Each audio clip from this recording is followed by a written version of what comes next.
quiero acompañar.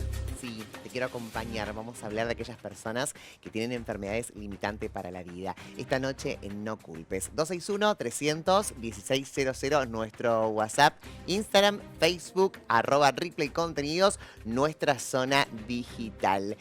Es un tema difícil porque a veces las enfermedades no las esperamos. Y menos cuando dicen hay poco tiempo, ¿no? Hay poco tiempo de vida. ¿Qué tenemos que hacer como amigos, como amiga, como familiar? ¿Cómo tenemos que acompañar a aquella persona?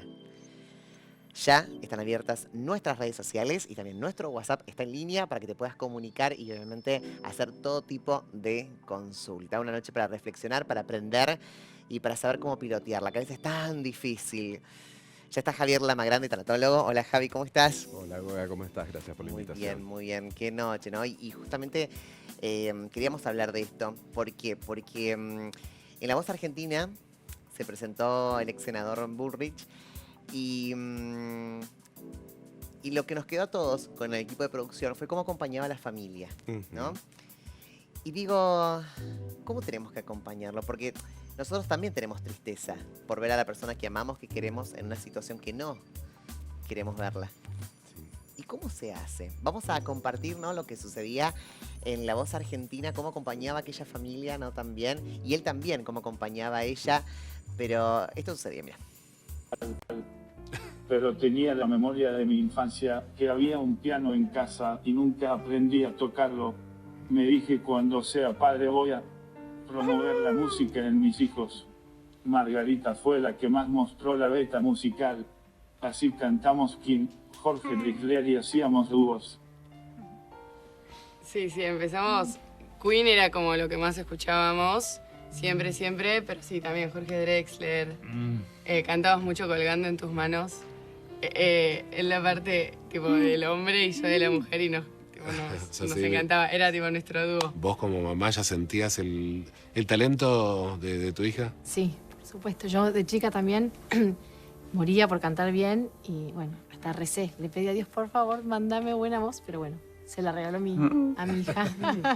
Siempre fue como... Y una voz tiene, ¿no?, como locutora. Próximamente, si no funciona el canto... Vamos a la voz locutora. Sí.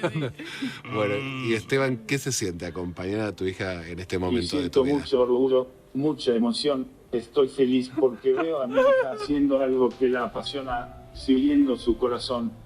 Creo que un padre no puede tener sueño más pleno. Está muy bien.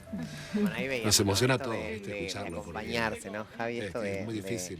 de estar uno con el otro, ¿no? En estas cosas circunstancias, ¿no? Sí, acá básicamente lo que hay que marcar es que no es solamente la persona la que transita el proceso de enfermedad, sino que también lo que está marcando es que la familia completa está transitando el proceso de enfermedad. O sea, acá vemos que está la esposa, están los hijos y todos están transitando este proceso y donde lo están acompañando. Generalmente lo que vamos a decir es que cuando una persona tiene una enfermedad limitante para la vida, va a poder entrar en una faceta de terminalidad. En este caso lo que estamos viendo es el ex senador que está transitando un ELA y que esta enfermedad que es progresiva, degenerativa y que no tiene vuelta atrás, ha ido tomando parte de su cuerpo y en este momento él está sin la posibilidad de expresarse verbalmente. Sí, tiene la posibilidad de a través de esta pantalla poder con la mirada guiar la computadora para tener un modo de expresión. Digo, ¿cuál es el hilo, no? El hilo fino entre bueno, yo me siento muy mal con lo que le está sucediendo a mi familiar, ¿no? Y no tengo que demostrar lástima en ese momento porque lo que necesita la otra persona que está pasando por esta situación es fortaleza, verme fuerte. ¿Cómo se trabaja eso? ¿Necesita la persona que está transitando una enfermedad terminal ver personas fuertes o necesita que también mirarnos débiles? Vernos humanos, o sea... Primero, tanto paciente como familia, al partir de que llegue el diagnóstico, van a entrar en un primer shock de paralización. Me quedo quieto, no sé qué hacer, esto no es cierto, es una mentira. Hablemos con otro médico, busquemos una segunda opinión. Después de ese shock de paralización, y vuelvo a decirte, es igual para familia como para paciente, me voy a enojar, porque esto a mí. ¿Por qué si yo no hice nada malo? ¿Por qué me está pasando esto? ¿Esto es un castigo? En algún momento voy a sentir culpa. Tendría que llevarlo a tal lugar, tendría que buscar otra ayuda, tendría que hacer otra cosa. Una vez que todo eso va pasando, en donde no lo van a ir haciendo todos a la par, sino lo va a ir haciendo cada uno desde su edad, desde sus mecanismos de afrontamiento, desde el rol que cumple en la familia. Acá tal vez la esposa de él está sobregirándose en su rol para poder acompañarlo, porque lo está acompañando a él, que es el amor de su vida, pero también está acompañando a sus hijas. Y sus hijas, si bien son sus hijas, han modificado el rol y hoy están de cuidadoras. Entonces, lo que se empieza a dar es un movimiento dentro del entramaje de la familia, en donde el que cumplía un rol empieza a cumplir otro. En este caso, las hijas están cuidando al padre. Oh, qué difícil eso. A veces digo, los padres son tan orgullosos, ¿no? Digo, cuando digo padres digo mamá y papá, Sí. ¿no? Que les cuesta también ver eso, ¿no? Y también se sienten débiles con respecto a esto. Dicen, como mi hijo, mi hija me está cuidando a mí, yo siempre cuidé, no quiero verme en esta situación. Básicamente lo que vamos a tener que ver es el proceso de la persona y de aceptación del proceso de enfermedad. Otras veces que hemos charlado es Sí. que somos finitos, Obvio. no somos inmortales, no somos los Avengers, ¿no? Entonces nos van a pasar cualquier cantidad de cosas, ya sean accidentales o ya sean cosas que nos puedan llevar a un punto de final de vida. Lo importante es que todos vivamos hoy con la mejor calidad de vida que podamos vivir, que tengamos un punto de comunicación con las personas que nos rodean y que a partir de eso también podamos reconocer qué características va a tener cada uno.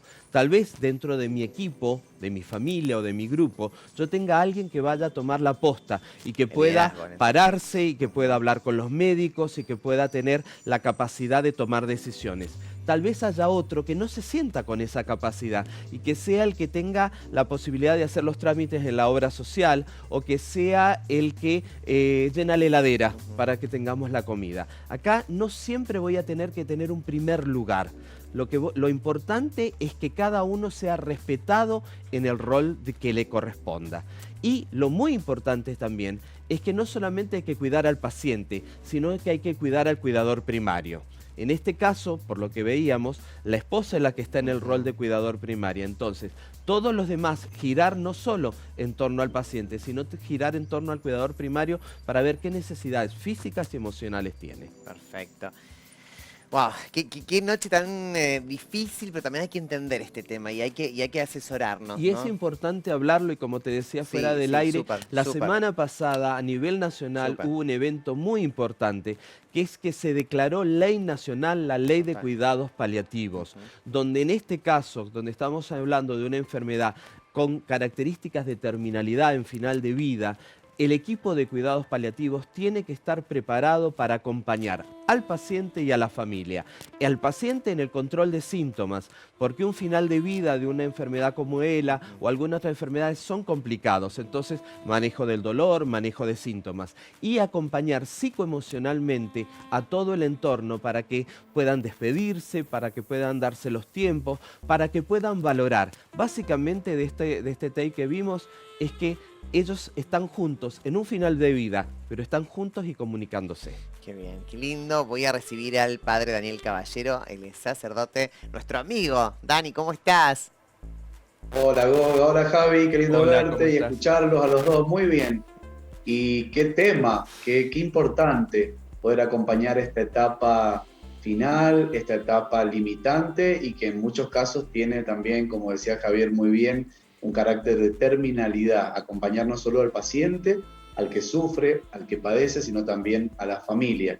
Y qué bueno que la palabra que se ha usado, ¿no? Poder acompañar, que no es ponerme en el lugar del otro, ni sufrir lo que el otro sufre, sino estar preparado para acompañar. Y también hay que decir que no todo el mundo está preparado para eso. Por ejemplo, en la iglesia vemos a diario una de las tareas fundamentales que llevamos a cabo es la visita a los enfermos, según el tape o también veía imágenes que recién ponían de la serie, ¿no? De Vicuña, que no siempre un enfermo tiene la persona adecuada al lado, no siempre tiene una familia o amigos, sería lo ideal, ¿no? A veces solo cuenta con los profesionales, hay mucha soledad, hay mucho abandono de la vejez, muchas personas que transitan en la etapa final de su vida en soledad. Por eso, qué importante la empatía que la pandemia ha generado también en la humanidad, una mayor aproximación al dolor del hermano, aunque no sea mi familiar o mi amigo, pero cuánta gente se hizo cargo de algún vecino que estaba en soledad, de alguna persona que está sufriendo, ¿no? Y ese acompañar implica también estar capacitado para hacerlo, no tanto con un curso o un título, un posgrado, también, simplemente, a ver, porque en esto de acompañar hay que tener claro qué se puede y qué se debe hacer y qué es lo que no hay que hacer. Yo siempre, cuando voy a visitar a los enfermos, que por lo general me gusta hacerlo de noche, porque en la noche en las clínicas y hospitales, los enfermos que están no solo en una situación terminal o esperando ya una etapa final de su vida, sino también al enfermito que lleva mucho tiempo hospitalizado, que no tiene familiares, en la noche siempre suele pasar que está solo o no todos tienen un familiar al lado. Con esto del COVID también se prohibió en muchas clínicas y hospitales que hubiera un acompañante. Entonces, bueno, hay situaciones de mucha soledad. Y lo que no hay que hacer, que es fundamental, es, bueno, primero hacer preguntas incómodas al enfermo. Por ejemplo, llegar y decirle cómo se siente o cómo anda, ¿no? Porque el enfermo, obviamente, que está sobre todo en una situación vulnerable, de dolor, o quizás con un cuidado paliativo, con remedios que pueden llegar a darle una mano para frente al dolor, pero uno no puede llegar como si nada pasara. Entonces, bueno, tratar de ponerme bien en una situación de que voy a escuchar, voy a estar con ese enfermo en una situación de regalarle mi tiempo, mi sonrisa, darle esperanza, pero no una esperanza ficticia, porque también lo que no hay que hacer es, por ejemplo, si yo sé que el enfermo que estoy cuidando o visitando está en una situación terminal, darle esperanza que se va a sanar, de que se va a curar, que va a venir, qué sé yo, lo vamos a llevar a algún lado donde le van a hacer un milagro.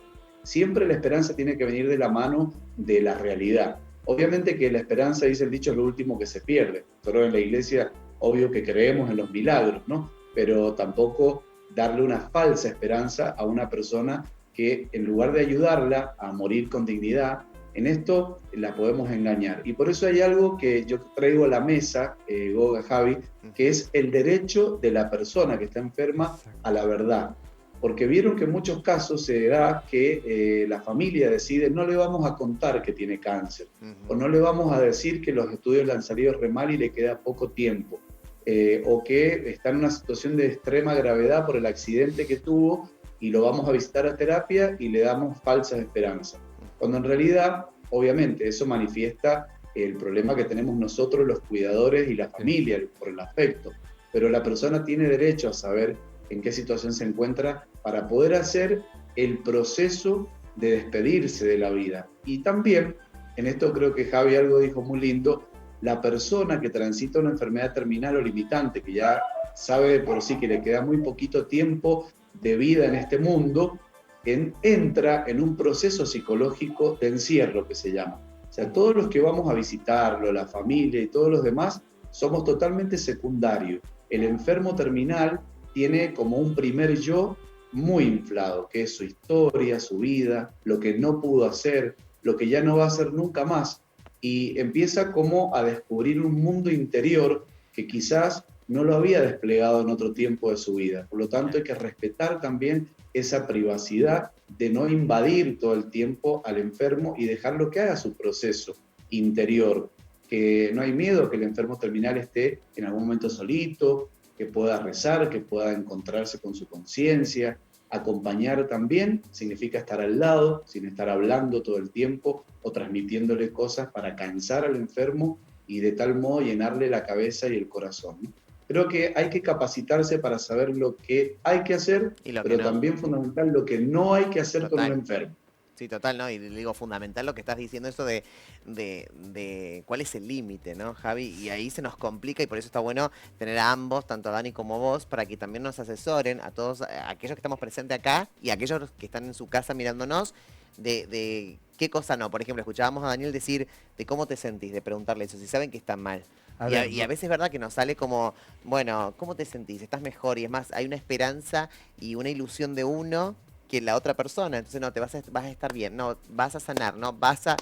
Eso es lo que no debemos hacer. Escucharlo, como decía Dani, Sí. primero es escucharlo. Ujú. Sí marcar, lo que dijo fue fundamental. Por favor, el paciente tiene derecho a saber la verdad. Estos círculos de silencio que a veces se hacen le niegan a la persona tal vez ocupar el tiempo que sea en despedirse, en cerrar historias, en acercarse a algún familiar con el que estaba distanciado. Entonces, si yo ya sé que estoy con una enfermedad limitante para la vida y en una fase de terminalidad, denme la posibilidad de usar mi tiempo, porque es mi vida y es mi tiempo, y tengo derecho a usarlo. Y otra de las cosas que decía Daniel era esta posibilidad de que le demos a la persona el derecho a sentirse digno hasta el último momento de su vida, en donde me voy a acercar no con pena, no con aflicción, sino me voy a acercar con tal vez la posibilidad de tener y decir, qué bueno cuando nos encontramos hace tiempo, ¿te acordás?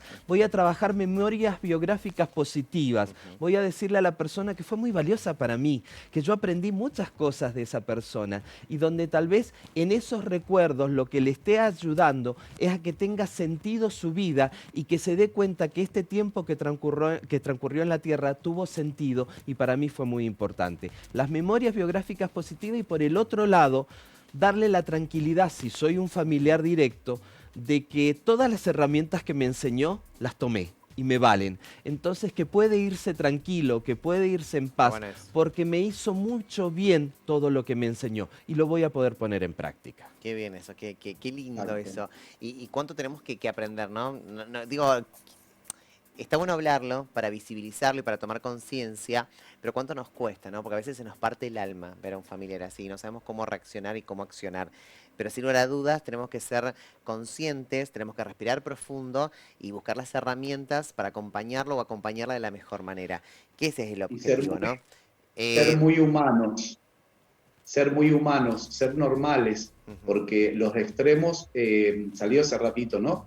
Los extremos siempre nos hacen mal. Sí. Por un lado, el extremo de la histeria, del dolor intenso, de que el enfermo, aparte del dolor que lleva en su cuerpo y el problema de tener que digerir todo lo que le pasa, despedirse del mundo, encima lo ponemos más triste porque le estamos manifestando nuestro dolor y nuestra pena, ¿no? Pero también nos hace mal el otro extremo de fingir como que todo está bien, como que me lloro todo afuera y cuando entro a la habitación del enfermo estoy con una sonrisa, porque el enfermo, sobre todo si está consciente y es una persona que nos ama, que nos conoce, va a saber cuando estoy mintiendo, ¿no? Entonces, ¿por qué es importante ser normales, ser humano, en algún punto decirle, mira, me duele lo que te pasa, pero también estamos hablando de acompañar, ¿no? O sea, que también hay que poner el foco en el acompañante. ¿Qué cosas debería hacer un acompañante para estar bien parado? Sobre todo porque habría como dos extremos también, las enfermedades terminales a largo plazo, enfermedades que llevan muchísimo tiempo y a veces hasta años, donde el deterioro se va dando muy despacito, pero la persona se va apagando, se van muriendo partes de su cuerpo de a poco, y suelen ser enfermedades que también, como dice el dicho, el enfermo enferma. O sea, que lleva que la persona, el cuidador, termine con un gran deterioro también, incluso físico, psicológico y espiritual. Y enfermedades a corto plazo donde, bueno, te dicen, mira, el cáncer o tu enfermedad ha avanzado mucho, te queda poco tiempo. Ahí habrá que disponer una serie de mecanismos más rápidos para poder estar bien y para poder estar de pie frente a esa despedida que es inminente. Por eso yo siempre aconsejo mucho que las personas que tienen un familiar enfermo, sobre todo a largo plazo, estén preparadas psicológica y espiritualmente, físicamente. Y en esto creo que habría que también traer a la mesa de diálogo la poca empatía y responsabilidad a veces del núcleo familiar y de los familiares no directos. A veces se hace el recargo del cuidado intenso de una persona terminal en un solo familiar o en dos. Y en esto tenemos que aprender que somos seres humanos y la muerte, la enfermedad y también una enfermedad terminal nos puede llegar a pasar a cualquiera. Entonces generar sentimientos de altruismo, de responsabilidad del otro, de hacer una gauchada, de cuidar, porque también hay que darle una mano al cuidador. Nosotros vemos a diario, no solo la Iglesia Católica, las otras iglesias, las personas voluntarios que vamos a los hospitales, vemos con un estado de cansancio, de agotamiento muy grande algunas personas que llevan años incluso cuidando a un familiar enfermo con la columna destruida, ya no lo pueden levantar, con una vida que se les va apagando también a ellos, ¿no? Entonces en esto, qué lindo poder generar como sociedad una mayor empatía y un cariño, un acercamiento, una aproximación a esa realidad del acompañante. Javi. Cuidar al que cuida. O sea, básicamente estamos hablando de que los equipos de la familia, como decía recién Daniel, hay veces que queda depositado en la hija o el hijo soltero, en el que no trabajaba, y entonces esa persona tiene que dejar su vida para hacerse cargo. Pasa mucho con enfermedades degenerativas como puede ser el Alzheimer, donde va a llevar un largo periodo, pueden ser más de 10 años, y donde la persona que está acompañando deja de vivir su vida para estar atento a la medicación, para estar atento a la alimentación, para estar atento a los ejercicios, y el resto de las personas siguen haciendo su vida. Entonces, acompañar a ese y trabajar en un sentido de bandada de pato. El que está primero va a acompañar un tiempo, pero tengo derecho a cansarme, tengo derecho a decir reemplácenme, tengo derecho a pedir un ratito para mí. Entonces, que ese cuidador primario pueda ser reemplazado en algún momento. En el norte, fundamentalmente en Inglaterra, Cecily Sander organizó un equipo que se llama los equipos hospice. Sí. Es la base de los cuidados paliativos, donde cuando la familia estaba a punto de claudicar, porque a veces el enfermo dura más que la familia, cuando la familia estaba a punto de claudicar, entraba un equipo calificado, que son los equipos de cuidados paliativos, para acompañar física y emocionalmente a ese paciente y darle oxígeno al familiar que estaba en ese momento debilitándose. Totalmente, Javi. Cuando uno dice, bueno, la verdad es que tiene que estar bien espiritualmente, ¿no, Dani? En esto de estar emocionalmente, ¿no, Javi? Y espiritualmente, ¿no? ¿A qué nos referimos cuando uno tiene que estar bien también para afrontar muchas cosas? Digo, ¿qué hace la iglesia o qué recomienda la iglesia desde la parte espiritual para ayudar y acompañar, ¿no?, a aquellas personas que tienen enfermedades limitantes? Qué linda pregunta, que tiene que ver, va todo de la mano, ¿no? Porque, bueno, Javi también seguramente lo podés decir vos, lo espiritual y lo emocional, estamos hablando de una misma cosa. Cuando hablamos de lo espiritual, estamos hablando de un acompañamiento, quizás que tenga que ver más con lo religioso, con darle ánimo a la persona, darle razones para vivir, razones para morir, darle un sentido a su vida y darle esperanza de una vida futura. ¿Qué hace la iglesia? ¿Qué hacemos los creyentes? Bueno, lo primero que tenemos que decir es qué haría Jesús. Nosotros intentamos primero, antes de ver lo que hay que hacer, es lo que hay que ver. El enfermo, ya sea en cualquier fase que se encuentre, para nosotros es el rostro vivo de Jesús. O sea, Jesús dijo, estuve enfermo y me visitaste, ¿no? Entonces, cuando vamos a ver a un enfermo, estamos visitando al mismo Jesús, ¿no? Y eso nos tiene que ayudar también como una vocación a toda la humanidad. No hace falta ser católico, evangélico, cristiano o de cualquier religión. Creo que la visita a un enfermo es ver al prójimo, es ver a un hermano que está sufriendo en su carne, en su psiquis, en su espíritu, y uno se predispone a acompañar. De ahí se despliegan en distintas iglesias y organizaciones no gubernamentales también apostolados que son hermosos. En el caso nuestro, por ejemplo, bueno, los sacerdotes que nos llaman, y ahí hay que hacer una aclaración para pedir la unción o la extrema unción en muchos casos, ¿no? Que la gente por ahí está un poco confundida, pero qué bonito poder acompañar esa realidad, aunque muchas veces para el enfermito, si no se lo prepara, imagínate, estás internado, te dicen que estás grave, ves entrar al cura a la pieza, lo primero que pensás, de esta noche no paso.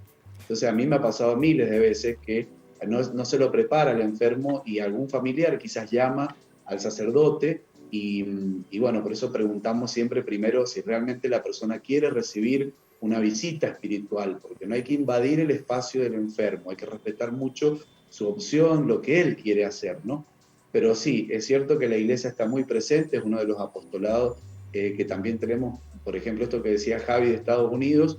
Acá tenemos redes de laicos, de personas que incluso también no creyentes que se ofrecen para ir a visitar o cuidar a un enfermo y así le dan un descanso o una noche al familiar que cuida, si sobre todo lleva mucho tiempo sin dormir o mucho tiempo en el hospital cuidando a un enfermo. Bueno, hay gente que se ofrece, tenemos redes de personas que están atentas a eso, ¿no? No todos, pensemos, pueden pagar a un cuidador, que cuando se puede es muy importante, pero bueno, si no, a veces también tenemos incluso algunos socios anónimos que colaboran para poder pagar, cuando no hay nadie que se ofrece, para pagar un cuidador. Entre todo, bueno, entonces se le puede pagar a una persona, que se le da una mano laboral a alguien, que hay gente muy capacitada y trabaja de eso. Entonces, bueno, cuando tenemos ciertas situaciones que necesitan un cuidador, le podemos dar una mano también a eso, ¿no? Y a nivel religioso, la iglesia, obviamente, tenemos un acompañamiento a largo y a corto plazo, porque nos toca acompañar, son miles y miles de personas que reciben, por ejemplo, la Eucaristía, la visita de un ministro semanalmente en el domicilio. Tenemos enfermos no terminales, pero que están en un deterioro muy grande de su vida. Entonces, bueno, la visita, la oración, el encuentro con esa persona semanal ayuda a ir acompañando esa realidad del dolor y darle un sentido a la vida. Así que en esto, sí, yo creo que la iglesia está muy presente también, no solo en la realidad del enfermo y el acompañante, sino a través de la bioética y de todo el acompañamiento de la pastoral del dolor, porque tenemos, gracias a Dios, una presencia muy linda de hermanos de otras religiones, también católicos, en distintos hospitales y lugares donde se trata de dar una mayor calidad a la muerte.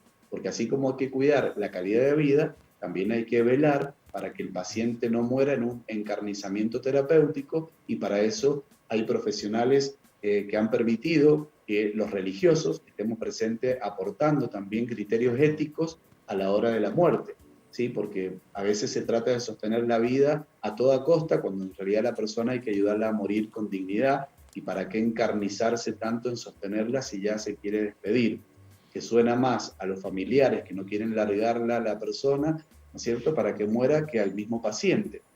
Por eso la iglesia está presente en los comités de bioética, en la sala de los hospitales, en las habitaciones individuales de muchos domicilios particulares. Y te cuento, Goga, Javi, que para mí es una de las cosas como sacerdote católico que más me gustan, porque no encontrás nunca en ese apostolado un aplauso. A veces nadie te lo reconoce, solamente en la soledad de una habitación lo que sucede con el enfermo, de compartir el último instante de su vida, ya para mí es un regalo del Señor. Y dos situaciones que quiero aclarar. Una, esto de la unción y la extrema unción. Y un testimonio cortito que me pasa y me ha pasado varias veces.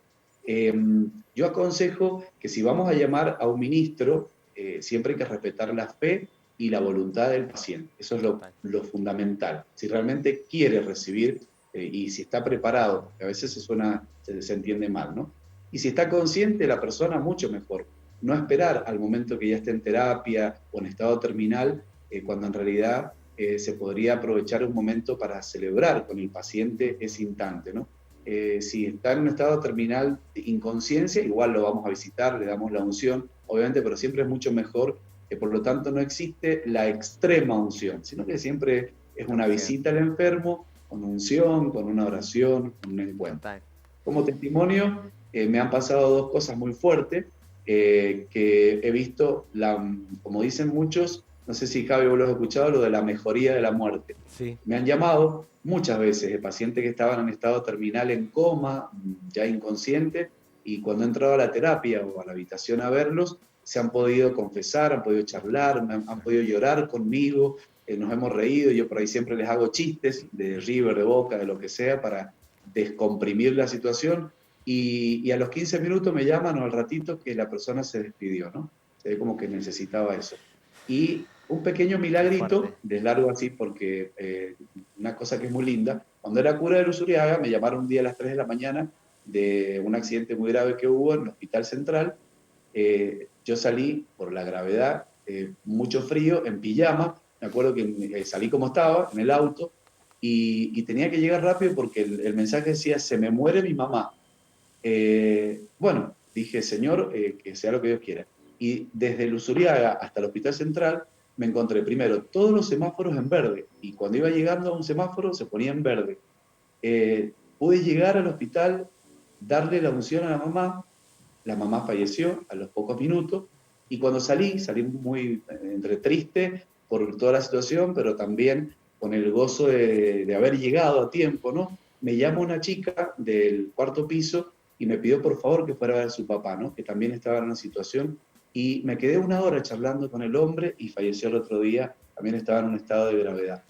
Y yo me pregunto, ¿Cuál era la misión ese día? ¿La primer mujer que tuve que ver o el llamado que recibí? ¿O quizás tenía que ir, que ella estaba inconsciente en realidad? ¿O quizás Dios me quería en ese momento al lado de ese enfermo que necesitaba charlar, ¿no? Que necesitaba despedirse del mundo? Sin lugar a Bueno, dudas, un poco Dani, sin lugar a dudas, es el acompañar. Me estoy quedando sin tiempo, qué lástima, qué lástima, qué lástima. Veloz el programa de hoy, veloz, veloz, veloz.